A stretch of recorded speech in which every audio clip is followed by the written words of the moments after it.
what's most important to you and how can you take care of yourself too in the process. Welcome to Mom Mentality, your virtual village of support. I'm Jessica Campbell, your family wellness coach, and I am committed to helping you prioritize your and your family's well-being. This podcast will be like your favorite ladies group chat come to life. We'll share the ups and downs of life for moms just like you, get real advice from coaches and experts, and I'll pop in with my own stories and tips on everyday challenges to the big questions. Whether you're juggling work from home, balancing adult life with parenthood, tackling ADHD, yours or your kids, or just trying to catch a breath, Mom Mentality is your spot. So I'm Sarah Stirling. I'm a mom of two. I have a 4-year-old daughter and a 2-year-old son. And Fun ages. Yes, fun ages, which led me so much fun that I became a parent coach because we were having so much fun. Awesome. Mm-hmm. How long have you been parent coaching? So I've been doing this for about 6 months now. Awesome. Same. Yeah. Wow. Okay. Yeah. I was going to ask you the same question. Yeah, I think we must have graduated around the same time. I was 158. Oh, I was 154. Yeah. So we were really close. Pretty close. Yeah. Nice. Okay, awesome. So I know we talked a little bit about Matrescence. Is that how you say it? Is that proper? I've heard some people say that. I say Matrescence, but I think it's could go either way. Okay. So can you explain a little bit about what that is for people who may not have heard it? Because I've actually never heard that term before. And I was like, why haven't I heard it? When I looked it up, I was like, you would think I would hear that, but it was something new for me. So yes. So I think it's one of those things that when someone hears the word Matrescence and then finds out what it is, it kind of shifts and changes everything for them and explains so much. So I won't hold you in suspense any longer. It's the identity shift of becoming a mom, sort of like how adolescence is the, shift of a teenager kind of becoming an adult, growing up. Like matrescence is the shift of becoming a mom. And it's really on every level of being. It's hormonal and, physical, obviously, particularly with like brain changes that actually happen, but it's also cultural and social and economic, unfortunately, right? And spiritual. It's really about, you have your identity from before motherhood, and then you kind of are becoming this other person. And in the beginning, it can be overwhelming because you don't know what's happening because most people have not heard this named.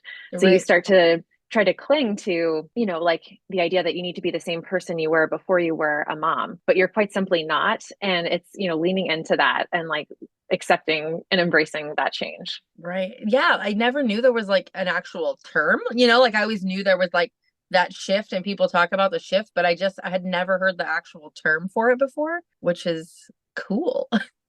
Yes. And there's a quote that I love her name is Dr. Arlie Athen. She's a leader in this matrescence field. And she says, words create worlds. So, you have this word and it really does create a whole new perspective on your experience of becoming a mom. Yeah, I love that because actually there's all this talk around mental health and labeling and this and that. And so for a while I struggled with my daughter. We both got diagnosed with ADHD a week apart. And I've talked about this in other podcast interviews, but I feel like for a while I was kind of caught up on that. Am I just looking for a label? Am I just wanting somebody to, put this I guess this label on me and my kid just so that I feel better or I can turn into that person. But it's so true how freeing it is to have that and understand a little bit more how that words creating worlds. That's what came to my mind is just how much freer we felt knowing okay, this is what it is. It's, it's validation. That label does really help. Yeah. And I think because you wonder the whole time, what's wrong with me? Is this in my head? Is anyone else experiencing this? And that insecurity, kind of leads to self-silencing. So it's people aren't talking about a lot of the challenges of early motherhood because they worry, they're kind of ashamed. Isn't this supposed to be I'm enjoying every moment? And isn't this the greatest gift? And why am I sad? Why do I feel isolated? Why do I feel guilty all the time? Why do I feel all these things? And so it's really shedding light on that and validating that experience. Right. And I think it almost can go the other way too of we know it's hard. No one wants to hear about how it's hard. They already knew. We knew what it was going to be hard when we went into this and we chose it anyway, that shame spiral of yes, it's hard. Nobody cares because we all know motherhood's hard and it's fine. But it's that blanket statement of hard when all of our struggles are so uniquely different and also so similar. But Yeah. the Hmm. patterns are just slightly changed. And so, yeah, it's an interesting take on that. Yeah, and I found what you just said really interesting because I think I kind of went into motherhood with this like blind optimism, or like I didn't, it was much harder than I thought. Right. And I didn't realize what I signed up for. And I was like, how did I, like, what is this? And I was Right. like, when do I get my break? You know, like Right. I sort of felt the opposite, like no one warned me about this. Right. Well, like I went into motherhood, like I used to say, I want to have kids, and I know kids are going to drive me crazy because people used to give me a hard time. I've always been an old soul. My husband and I got together when we were young, like right out of high school. And so people would say, oh, it's not going to last, And I've always kind of had a little bit of a snobby attitude towards that, to be honest, Hmm. because I'm like, you don't know, you're not in my situation, but like being young and wanting to have a family, because I always wanted a family. I used to say when I was like 9 years old, I didn't care about a career. I was just like, I don't know, I just want to be a mom. When I got older, where it was actually a realistic thing, people would say, oh yeah, be careful what you wish for, whatever, like parenthood's crazy. And I'd say, well, I know my kids are going to drive me crazy, but it's going to be in the best way. And so I feel like I kind of had an idea, but once I got into it, I was like, this is a whole other level of crazy I did not know Right. existed. Like, Right. whoa. Yeah. Yeah. Yeah, so I think Hmm. it's blindsiding no matter what, because unless you go through it, you really have no idea until you're in your specific situation too, because we know they're all so different. Oh yeah. I mean, like even just like having two kids now, it's like you have one kid and you think like this is what it's like to have a kid. And then you have another kid and they're like nothing like that kid. And all the things that worked with the first kid are not working with the second kid. And you're like, what? 100%. So I have yeah. three, so yes, I totally Okay. get that. Yeah, it's like the Wild West out here. I feel like you never know what you're gonna get. Everybody's so different. There's so many personalities. It's something. It really is. Hmm. Can Oh yeah. you kind of tell us a little bit more about how you even came to finding the term, finding the, I guess, work around it? Sure. So I think it first kind of came on my radar through parent coaching. So while I was becoming a parent coach, I want to say someone mentioned it to me at that point, and I just started looking into it on my own. And it just like this light bulb went off. And I was like, because I love parent coaching because, you focus on like the parent child relationship and like supporting the parent. But like, I kind of felt like there was a little bit more on the parent side that I wanted to be able to offer. Mhm. And the matrescence experience really just explained so much more and went so much deeper, I think, with moms in particular, and like the experience of motherhood and the difference between our expectations and reality, which is often a place of grief, for whatever reason, those two things might differ. So that's how I came across it originally. I just think that this is fascinating. And now I'm probably going to end up on my little ADHD rabbit hole, like just digging up so much Let's stuff go. because that's exactly like my, I guess, niche is from my perspective. It's moms with like childhood trauma or just traumas in general that they are working through as they are also becoming this new person, as they are parenting. And it's kind of like you said, it's like this identity shift. And for me, it was an identity shift in so many levels, like from physically changing to being a parent in a shifted role to then also like healing my inner child and doing that work. And so it was like this big storm that just all happened at once. And so yeah, it's really fascinating to me to think of that term and kind of, yeah, I think I'm gonna end up going down a rabbit hole, but I mean, I think a big part of it too is how we've been taught or how it's been ingrained in us to view motherhood. Often, like motherhood equals martyrdom, right? Like the right. self sacrificing mom. The mom doesn't take a break. She's always working, whether she's a stay at home mom 24/7 or, working mom, working and then momming every other hour of the day. And it's just like kind of taking another look at a couple things. First of all, like how you're speaking to yourself in your hardest moments and where that comes from. And then it's also like your idea of strength and like what it means to be strong. Because I think so often we think of things like, what is a successful woman? What is a successful mother? What does she do? What is success? We often think of money when we think of success, or Mhm. we think of careers when we think of success, or we think of these like kind of like tackling the to-do list and like all Right. the things we did, like our value or worth is in our accomplishments, when really like strength can be something else. And so I think part of the motherhood journey is realizing there's strength in vulnerability, there's strength in softness, there's strength in supporting people, but also like having boundaries and taking care of yourself too. It's kind of unraveling everything you learned about what it means to be a mom and finding out what's most important to you and how can you take care of yourself too in the process. Right.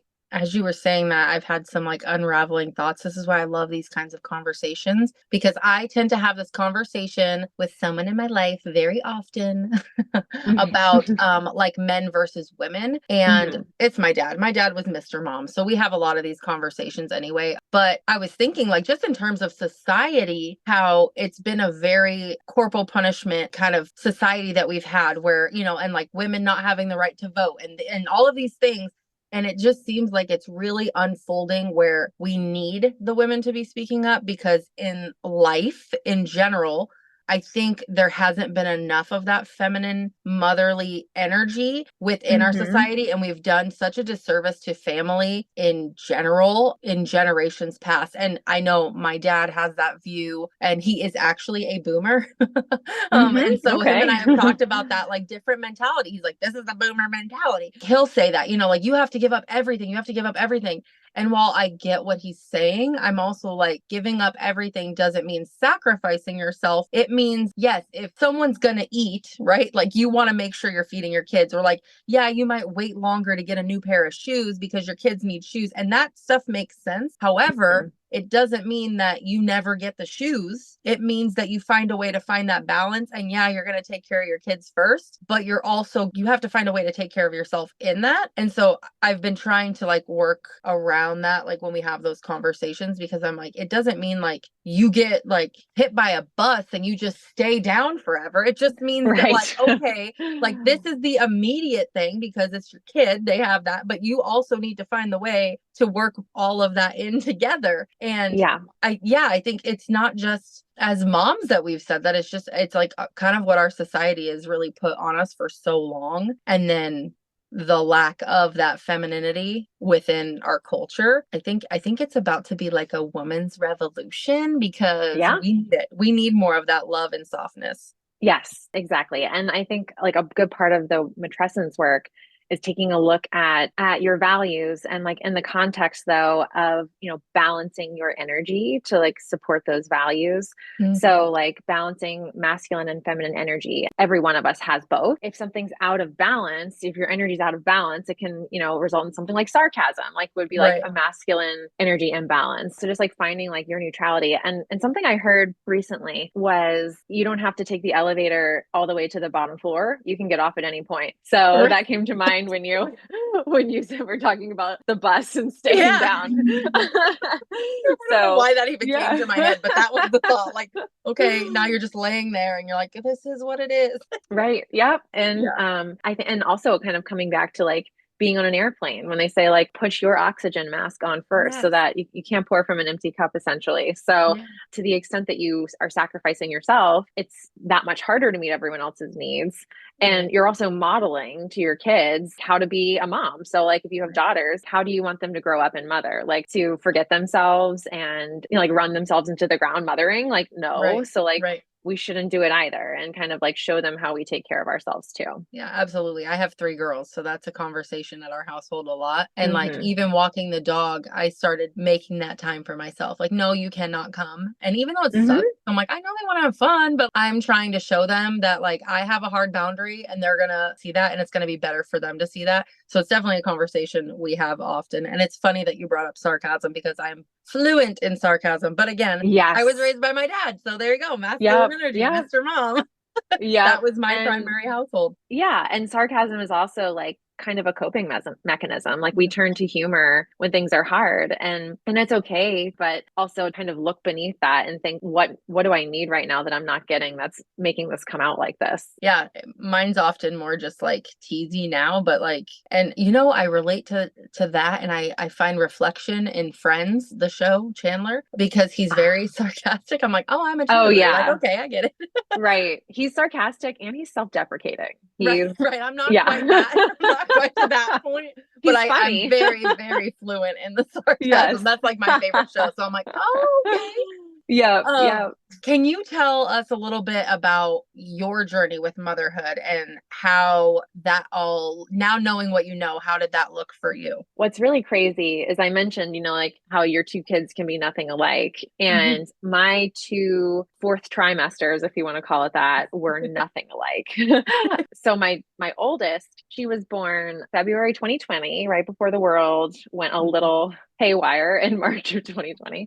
And she was born a month early. She was in the NICU and, had like breathing issues and didn't come home for a couple weeks. And, like I was like in the NICU as much as I could, but she was like, in that little incubator thing. Yeah. And it was like, I didn't know any different. That was my first time doing this. But And that then to leave do it that, during COVID is like oh yeah. terrifying. Yeah, Oh we my didn't gosh. I would have see been my panicked. husband. My husband and I like didn't see talk about no village. Like we were literally quarantined, the three of us, 6 weeks into parenthood.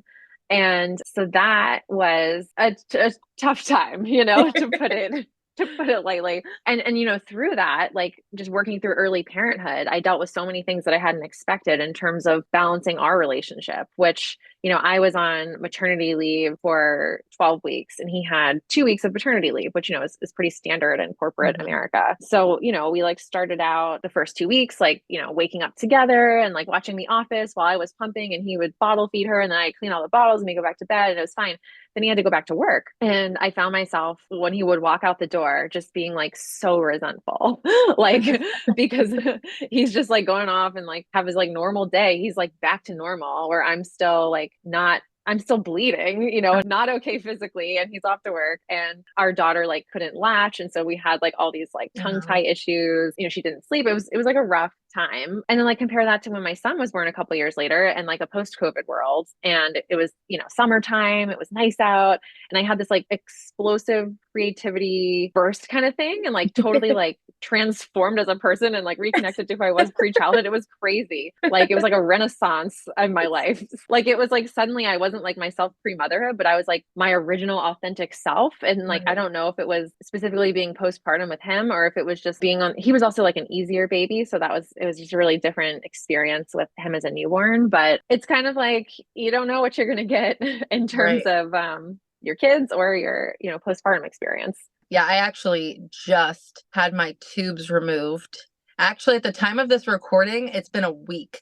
And so Hey. I got to the point like when I had my third, I literally, my husband and I were like, he's like, you've never been this good postpartum. I was like, I feel great. It's amazing. I felt magical. And then 6 months postpartum hit, and it was like being hit by a bus again. Like, Oh man, gosh. and it was the hardest postpartum I've ever had. Granted, I've never worked before, so I also work for a school from home and I Hmm. homeschool my kids. So I was like, I don't know how to balance this. We got a puppy a week before I found out I was pregnant with her, and he's insane and ill trained because I couldn't do it through my whole Hmm. pregnancy. And Right. so like I was a loon all the time. My mental capacity was shot. It's so different for each one because like I felt pretty good with my second. I always struggle with a little bit of depression. It was pretty normal, but I did okay with my second. My first was good for the most part. Getting out of the house, being a stay-at-home mom was kind of hard on me, so we had to start getting out. But like this last one, finally I was like, if it keeps getting progressively worse each pregnancy, we're going to stop here because I don't want Yeah. to disrupt my whole family yet again and put that on Hmm. everybody. So yeah, I finally had to like in my head, like in my heart, I would have a million babies, but like in my head, I was like, I can't go through that again because it was seemingly so amazing. And I had the summer off because she was born in April. I went back for 4 weeks. Then I was like, oh, this will be good. Then I have the whole summer off to spend with her. And when school came back, it was wild, like trying to find that balance and I completely understand the resentment stuff too, because my husband's been the same way where like he doesn't get much time. And so then it's like, I don't want to wake him up because I'm like, I know he's got to get up and go do a physical job. He's a mailman. And so I'm like, Hmm. I don't want to wake him up. But at the same time, I'm like, you should get up too. Yeah. Oh, totally. I don't know if you've heard this, and I just thought of this when you mentioned like how things kind of like imploded 6 months postpartum. but I recently learned it takes 2 years, up to 2 years for your hormones to regulate after childbirth. Yes. So, my youngest is 2.5. And I honestly feel like a few months after he turned two, like something kind of lifted. I was like, what? Where am I? Who am I? What's happened? Like I was Right. like back. And I swear there's something to that. Just because like the first couple months might be okay. Like you really have a couple years before things are like Right. baseline again. So you kind of don't really know what's going to play out. And I think people Yeah. kind of like don't think about postpartum as being such a long period, but it's not just that fourth trimester, 3 months postpartum, it's Mhm. really like a couple years. I always view people as being postpartum. Like if you've had a kid, you're postpartum for the rest of your life because like Yeah. the reality is, like you said, it does change you. So I always view it as that. But like with my others, it had happened and I could tell it was happening. And this time I was like the best version of myself. I was making smoothies every day and I struggle with consistency. So that was a big deal. I was like, yes, look at me, I'm healthy. And then it was like, bam. And so, yeah, I do know that. And like my youngest is now 19 months and that's the thing, we're getting to that like lifted phase and I can Hmm. feel like I'm like I see the light at the end of the tunnel and then I was like maybe I should have another baby and then I always wanted four and I was like but this happens every time, Jessica, Hmm. you get to this point, you're like I could do another and then it happens and you're like whoa, what did I sign up for? So I was like I just need to make the decision to force myself to be done. And so that's when I Yeah. went into that whole like surgery decision because I was like, Hmm. especially with ADHD, I don't think that's something that's talked about very much either. Is like I would have kids like potato chips. I would just keep having more because it's exciting, it's new. I love them. I want to be a Right. mom. I'm a bit, like I love Yeah. babies. I love being there for them. I love big families and the community of my little village, love tiny people, like Yeah. but it's like Hmm. I was like, I know myself enough to know like I need to force quit right here Yeah. where I'm at. So you had said you had a state of burnout. What did that all look like for you? It looked like just kind of being directionless. I hit a point like maybe like a year postpartum with my son where I was so tired, like, because I just never stopped. Mhm. And I was, either like working or with them. And then I was just kind of like, what am I doing? And like, what am I doing it for? And I almost felt like I was lacking purpose or direction, like I didn't feel like I was living intentionally. And I suddenly started to think my kids are watching me and I'll be like an example of adult life to them. And like, what do I want like my legacy to be? Like, how do I want them to live their lives? How am I going to help them find their passions? And motherhood is a purpose of mine, but I wanted more purposes. You know what I mean? Like outside Right, of motherhood, right. and ended up actually on this whole path to becoming a coach about motherhood. So I didn't get too far from motherhood. I had this person reach out to me through like DMs on social media, and it was a life coach, and she was like offering a free session, and I'd never talked to a coach or met with a coach. So we have our first meeting over Zoom, and she just goes, like, tell me like what made you decide to meet with me. And I like opened my mouth to start talking and like I just started crying. And Oh, I was like joking. I was like, I'm so sorry. Like, I don't know what this is about. I was like, we just met. This is our first Zoom. I'm like, I don't know why I'm like trying to talk to this stranger on like Zoom and like crying to them over like a simple question. But yeah, I think like burnout for me just showed up as like, I wasn't really being the mom I wanted. Like I was struggling to like show up as like I was trying to gentle parent, as they do on Instagram, and it right. wasn't going well with my toddler. And so I was feeling like kind of a failure there because like I was yelling at her and shaming her over things that like I didn't even have the knowledge to know like, oh, a 2-year-old shouldn't really actually be able to do that. But like I didn't know that at the time. And I think a lot of people who don't work with children or like have a lot of children in their lives, like they just don't have realistic expectations. So I felt like I was kind of failing there. And I was just like sort of missing like hobbies and passions in my life. And I was just sort of a little lost. That's so interesting because it's like you're almost like I think of like NPC because my kids are gamers, like that, like not necessarily a shell of a person, but it's like that repetitive, you're there, you serve a purpose, but you don't necessarily feel like you're like your main character anymore. So it's like it's such a weird place I think to be in when you get to that point. But would you say that that specific call, like for one, what helped you decide to get on that call? Was that the turning point that realized you wanted to make that change, or was there something leading up to that that made you want to make a change and that pushed you into getting on that call? I think when she reached out, I was like initially dubious because I was like, what does a coach even do? But I was curious to find out more. And I also had felt for a long time, like really going back to college, I felt like I just wasn't passionate about anything, or like I didn't know, I wouldn't have said like I knew what my purpose is in life. And I would have maybe heard people say that. And I would have kind of like rolled my eyes and been like, purpose, like just live, you know what I mean? Right. Like that's not But real. like, Come on.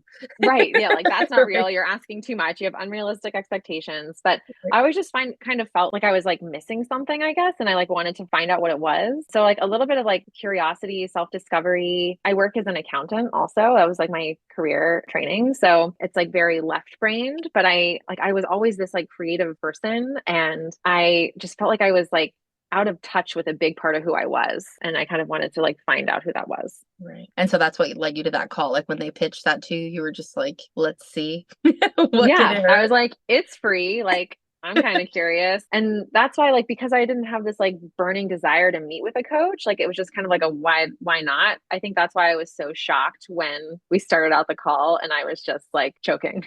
That's awesome. I would be like, I don't know what's happening, but I've been in that place before where I'm just like overly emotional. I'm like, what am I doing? And it's like you can't even Yeah, separate. Like your like elevated logical voice is like, what is happening here? Like, right. but Yes, that like that voice lower was part of very your brain is loud. like, we're done now. Floodgates are Yep. open. That's it. Yep, and totally what happened. And I think also like one of the things that is like so sacred about coaching is just having that dedicated space, like where someone holds space for you. And like I didn't really even understand what holding space meant prior to, being coached and becoming a coach.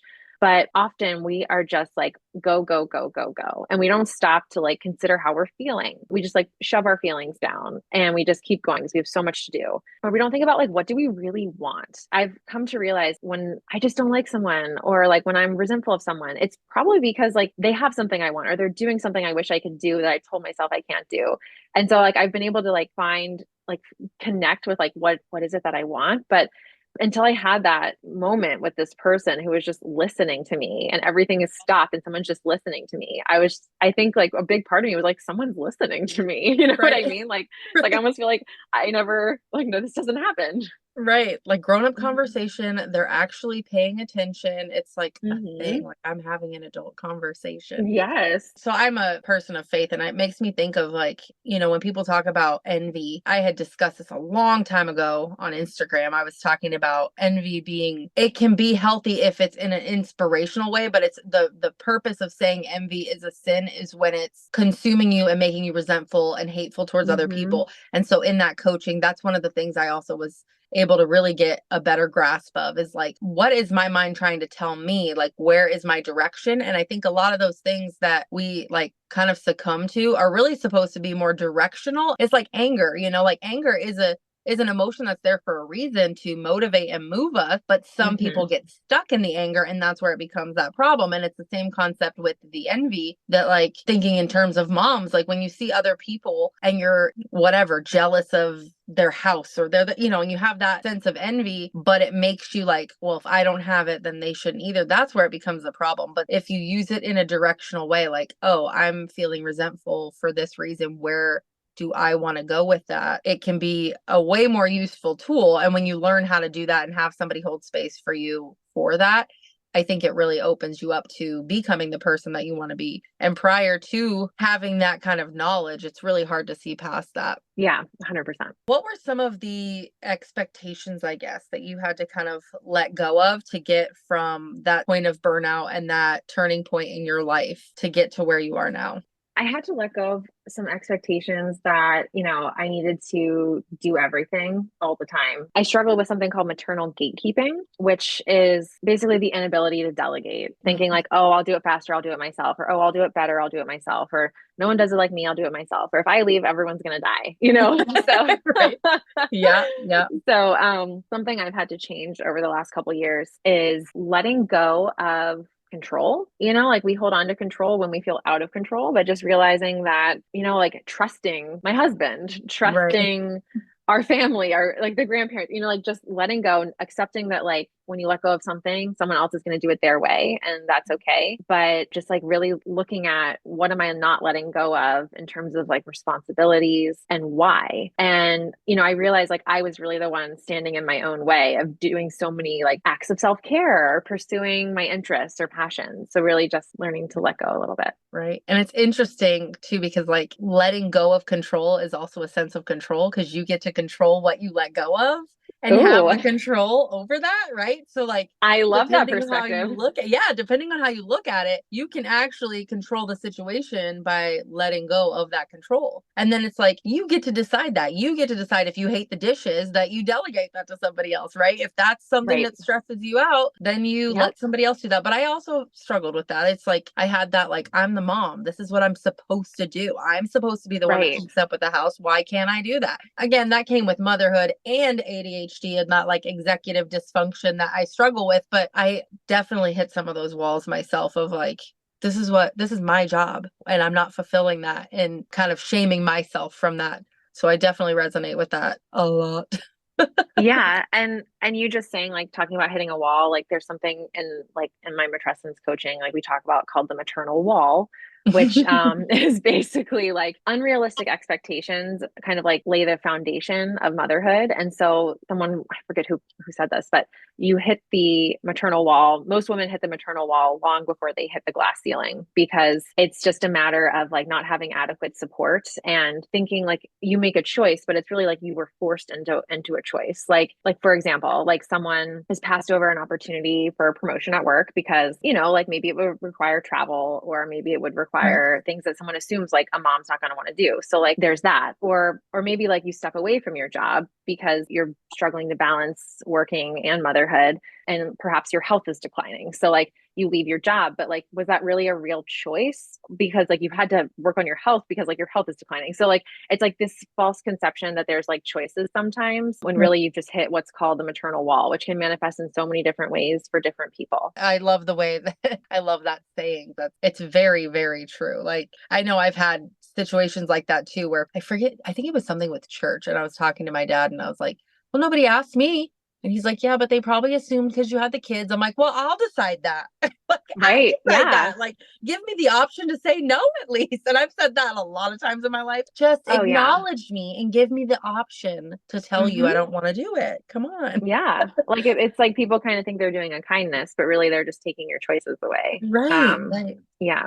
Even if Yeah. they had the right idea to begin with, it's Right. like, It's like that let me intent versus decide. impact kind of thing. Like, Yes. yes, you're trying to be kind and give me that grace, but you're also impacting me in a way that maybe I wanted to get out of the house. Maybe I wanted to be away for a while. Like you've actually Right. taken that option away from me by assuming that it's going to be too Hmm. hard. Or, yeah, I think that's a totally other topic that like we definitely don't talk about enough is just that trying to be intentional and trying to do the right thing, quote unquote, but like also how is that impacting the person that you're trying to do the right thing for?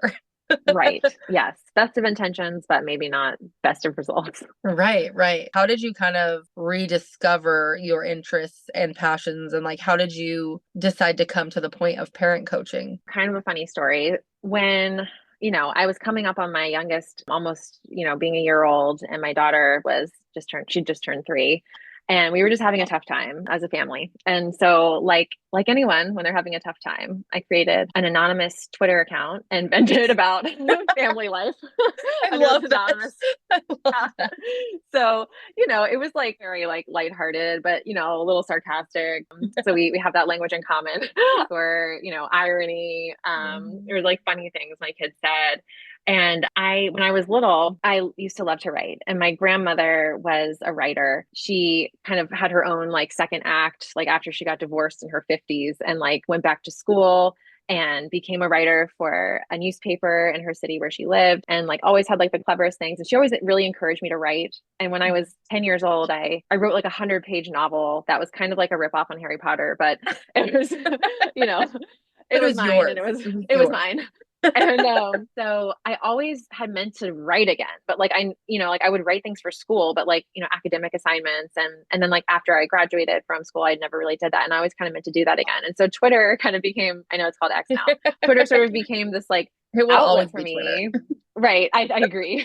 I was just like, like kind of like putting stuff out there and then like, like would randomly see myself in like BuzzFeed or HuffPost and like it was like kind of cool. I was like they had this like secret Twitter account. I was like, oh, people like the things I'm saying. And it was like this huge self-confidence boost because I used to say I never had a Twitter account because I didn't think I had anything to say. And that's so sad to me now that I felt that way, but turns out I have a lot to say.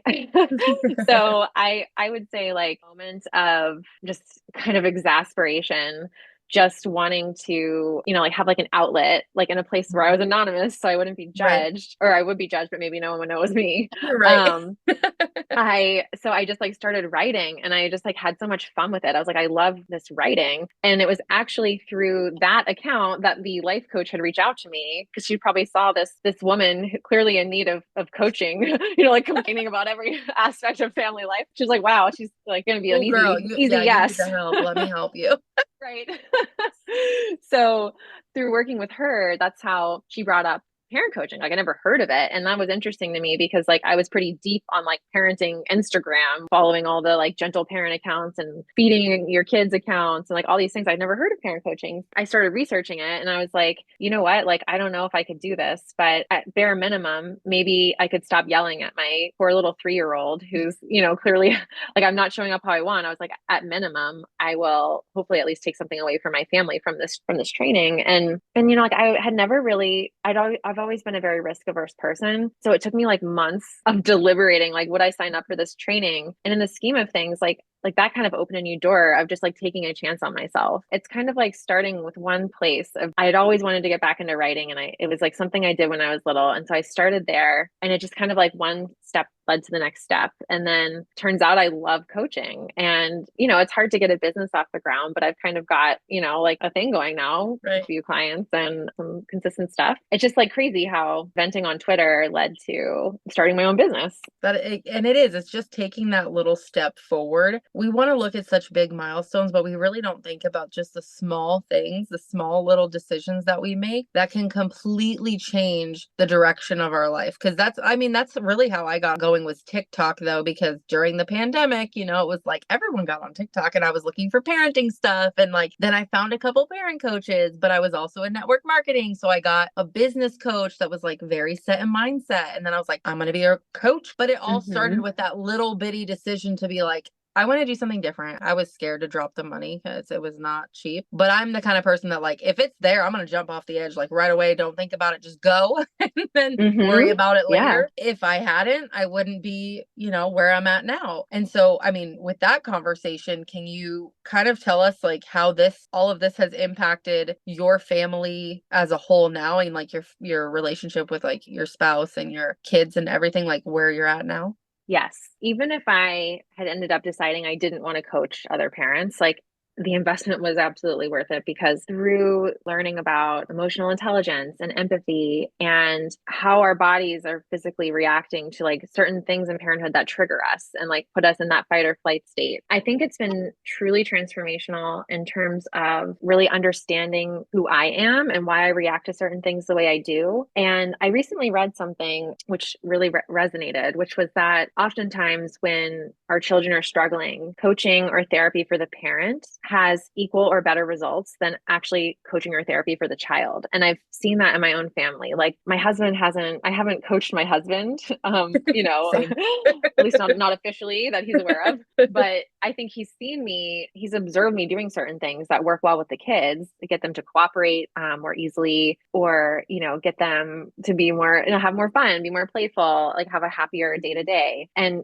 I've seen him kind of replicate those things sometimes. And, inside I'm like, like not only is it contagious, but I've also changed the way that I communicate and I've become more aware of my needs behind my behavior. And that's de-escalated a lot of conflicts that my husband and I could have had, of me coming from a place of lacking because, oh, like he went to the gym and I didn't go to the gym. And so now I'm resenting him because he went to the gym. But really, like, why didn't I go to the gym? Like, I was in my own way for that. You know what I mean? So I kind of like understanding, like, I always thought I was an emotionally intelligent person, but I've come a long way. And I'm not going to say I wasn't one, but I have grown so much in that. And I think it's helped not only like me as a mom, which in turn has helped my children, but it's also helped our relationship just for me to be more cognizant and conscious of like making sure my needs are met in our relationship too.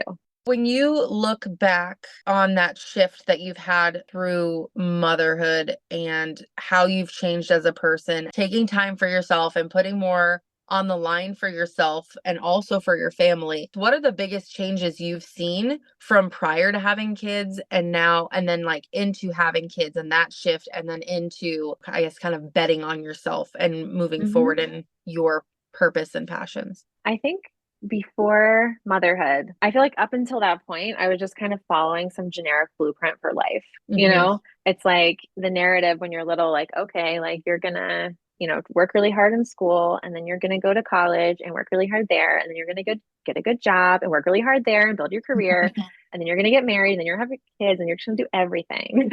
Like Yeah. it kind of ended though with the like get married and have kids and then like really no guidance on how you are married with kids and have this big job and do all these things. It just kind of ended with that. So I'm just sort of like following along this like plan that have been kind of laid out. And to be honest, like I never really thought about what it would actually be like to be a mom. It's just like you kind of see like in the movies, oh, this is the American dream. This is the ultimate thing. The get married, have a couple kids, get a dog. Although I married someone allergic to dogs, so we don't have a dog. And like I'm just kind of like following this plan. And then as I've achieved all these things on the list, the degree, the job, the husband, and now the kids, I'm just kind of like, what now? And I think that's kind of where, as I'm talking to you right now, I feel like some things are clicking actually, because Right. it's like you have this blueprint, but it kind of ended there. And so then I was like, now what am I supposed to do? I have all the things, Right. and I did all the things. And again, like coming back to the matrescence, it's like often mom's experience, and I think dad's experience too, like this shift mentally of from me to we. It's not just about me anymore. It's like there's these other people. And I grew up in a family where like my mom stayed home with us, and she started working once we were both grown and out of the house, but like I was kind of like in this uncharted territory where I was still working and I was a mom. And how was that supposed to look? Like that's not what was modeled to me. Like growing up, I Right. had one friend who had a mom who worked, and her parents were actually divorced, and so it was just like it was totally different dynamic. But like I didn't see that growing up. So I think a lot of us trying to balance it and do it all, like there was no blueprint for this. I just saw myself like not showing up how I wanted and just felt like I was kind of failing. I was like making some sacrifices professionally, working less. Like I used to work like all the time, like late nights and weekends. And then once I had my daughter, I would still like work after she went to bed. But then once I had two kids, I was like putting them to bed until it was time for me to go to bed. And I was like, well, what gives? Right. And so I just, had to like sort of felt like I was failing there at work because I was like not the worker I used to be, because I literally couldn't be. And so I think I just had to take a really hard look in the mirror and get really intentional about how was I spending my time and what was I modeling. As you were talking, it made me think of, there's this book by Sean Aker and it's called The Happiness Advantage. When I was in network marketing, he had done a training for us. And one of the things he had talked about was that we use happiness as like this milestone or this kind of like yardstick for where we need to be. But like you said, you got to the point where you were like, I have all this stuff. So what now? And it's like truly finding the joy in the journey, because we think that happiness is like on the other side of that next thing, when the reality is once we get there, we just change the goal. Like I'll be happy when I get to here. Okay, now I'm here, but I'm still not happy. So maybe it's when I get to here. And so that was one of those things that was really eye-opening for me, because I used to think in terms of that like a lot. Like if I do the right things and I check the right boxes, then surely my life will be what it's supposed to be. White picket fence, that whole thing. And that's what I thought I was going to have. I don't even have a fence now where I live. Me neither. I don't have a fence. Right? I mean, I would love one, but I don't. But yeah, like that's where I fences thought are really I would expensive. be, right? And so I had this like vision of like, when I'm a stay-at-home mom, I'll have all the money, so I'll have all the things, So when I stay home, I'll be able to be the mom that like sends her kids to school and then goes and gets their nails done and cleans the house and it's all perfection and they have the big yard and and it did not happen like that. And now I homeschool and it's a whole other thing. We really do look at it in terms of the specific milestones that have been set to us. And if you want to talk about taking away choices, that's kind of one of those things. It's like these conditioned thoughts of what it's supposed to look like. And then when it doesn't and we're not happy, we think that there's something wrong or we've done something wrong, when the reality is it's a picture that's been portrayed to us that we just inherited from somebody else and not realized it. And that's actually in matrescence coaching called the maternal mandate. So you're describing all these things that have It's real like names. I should just be a matrescence. It's like, did you already do the coach training?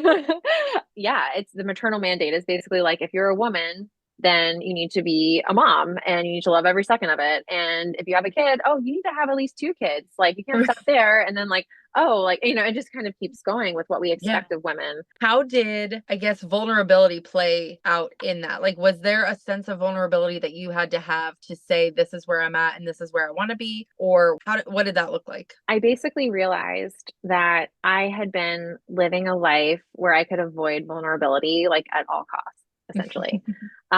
So, even when I created that anonymous Twitter account and was just like putting funny, lighthearted stuff out there, I felt so afraid of like someone just like rejecting something I said or judging me. And I realized I'd always made like very safe choices. And actually the coach that I had worked with, the life coach, had made this point to this effect that basically like we have different parts of ourselves and like, none of the parts are good or bad. But sometimes like a certain part of you will kind of like overpower the rest of you. And when it came to like my fear of taking risk, of taking a chance on myself, of putting myself out there, of, being judged, that was kind of like ruling and like overriding the side of me that was creative and like wanted to say something, but like was afraid everyone would be like, no, that's dumb. You know what I mean? Like that fear of rejection. So it was, like baby steps, right? Because like I'd been so cautious of like what I would say to anyone or what I would put out there under my name that, it felt safer to me to just try this at first, like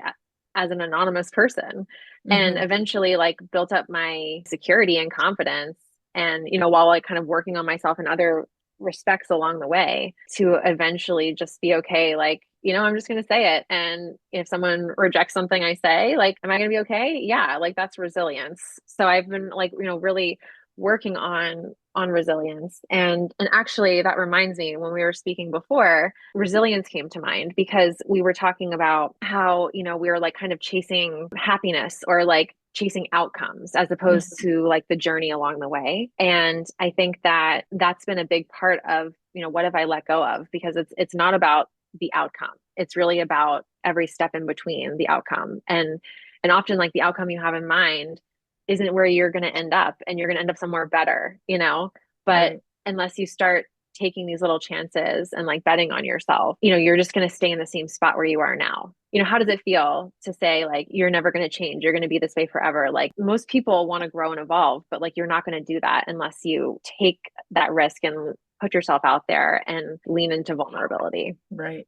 And I think it's worth noting, like you had said, sometimes it's a small risk. Sometimes it's a way for you to step out of your comfort zone and still have that safety net, like being anonymous as you work towards that. It doesn't have to be this big extravagant thing. Sometimes we just look at it as take the risk and they think of the risk as like bungee jumping, like it doesn't have to be that big. You could just, No. you can get on a tiny little baby zip line or something, like it can be a smaller thing that feels more comfortable for you as you work up towards that. And like you said, that's how you build that resiliency to move forward as a person, as a new person, as just a growing and evolving person. Because that's, what we're really here to do is to become the best versions of ourselves and help raise the best versions of our kids that we can, but know that they are going to also work on becoming the best version of themselves. Aside from us, the world is going to affect them in different ways, and that's totally okay. Is there any advice that you would want someone to take away who's listening to this? They get nothing out of this. What would you want someone listening to take away? Start using your voice. Even if you don't think you have anything to say until you use it. You have to exercise it in order for it to really be there. And you kind of, you never know like what might come up, whether it's like, you've been like silencing yourself or trying to put everyone else's needs before you, like speak up and see how it feels, or like write it down. Like some people, like for myself in particular, like writing is kind of my preferred thing. So it's like you start like journaling and like suddenly all this other stuff comes up. I would want someone to take away from this that motherhood is like one of the best opportunities to really get to know who you truly are and see sides of yourself that you might not have seen for a long time or that you didn't even know were there. And I think that was really the ultimate surprise becoming a mom. Like I just didn't expect all of the personal growth. And I think if you give yourself permission to access curiosity about like what you need, what you want, who you are, what you like, you never know like what you're going to find there, but it's going to be a more authentic you.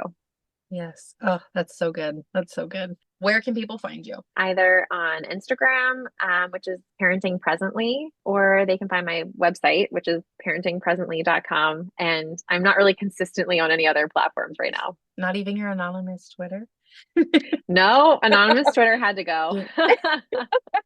I turned my anonymous Twitter account. Well, I also had an anonymous Instagram with like the same content, and I actually changed it into Parenting Presently. So some of my legacy mom humor is still at the bottom. I was like, you know what? I was like, I'm going to leave this there because it's kind of like a testament of the transformation from like overwhelmed, sarcastic mom to like empowered parenting coach. So I just leave it there. It's my lived experience. Beautiful. I love when you can see the progression of a person's account too. I actually had to make a new account because my account was a hot mess. But like I do like when you can see the progression of a person who's gone from mom to like business owner or whatever it looks like. I just like when you see that, you can visually see that journey as you scroll the account. That's awesome.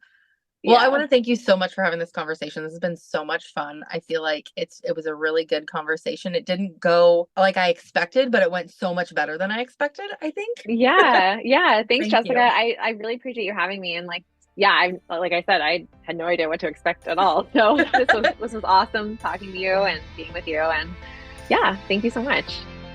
Remember, you are powerful, you are worthy, you are valued, and you are loved. Keep pushing, keep loving, and most importantly, keep believing in your amazing ability to empower your legacy.